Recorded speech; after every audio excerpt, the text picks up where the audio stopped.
Posyandu yang biasanya digelar di tengah warga selawas wabah virus corona ini sudah kada diaktifkan lagi. Namun untuk sementara pelayanan dipindah ke puskesmas sehingga kada seberataan warga yang membawa juga memeriksakan bayi maupun balitanya lantaran selain jauh jua kada dana atau duit untuk membawanya ke puskesmas dikarenakan jauh dari tempat tinggal mereka.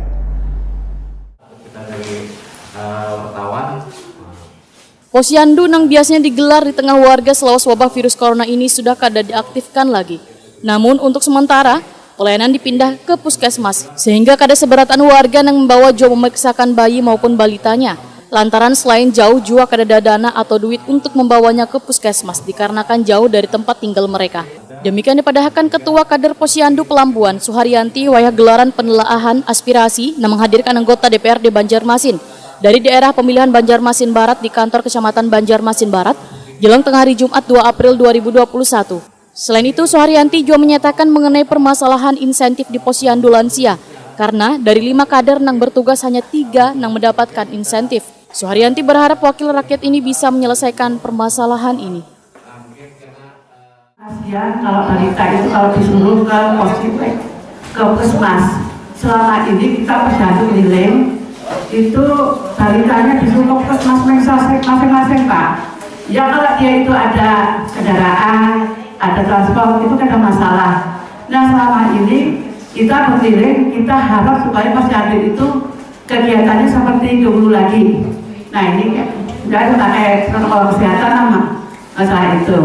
Yang kedua, posyandu lansia itu kita ada kader 5 posyandu. Yang dapat insentif itu cuma 3 orang, Bu. Nah jadi kita supaya sama-sama kader balita. Kader balita 5 orang, kader lansia 5 orang. Kami 5 orang, kader lansia cuma yang dapat itu 3 orang aja. Nah, kami sampaikan terima kasih. Wassalamualaikum warahmatullahi wabarakatuh. Anggota DPRD Banjarmasin, Saud Nathan Samosir, Wahitakoni Prima TV, usai riset meminta Komisi 4 Tuan Dinas Kesehatan Banjarmasin untuk menganalisa kembali dibuka atau tetap ditutupnya posyandu yang ada di tengah warga tersebut. Politisi PDI Perjuangan ini pun menyatakan bila permasalahan insentif kader posyandu lansia tersebut sudah masuk dalam RDP. Kedepan permasalahan ini diharapkan sudah bisa tertanggulangi. Berhubungan dengan kesehatan masyarakat, kita minta kepada Komisi 4 bersama Dinas Kesehatan untuk bisa menganalisa kembali apakah posyandu tersebut sudah bisa dibuka atau belum.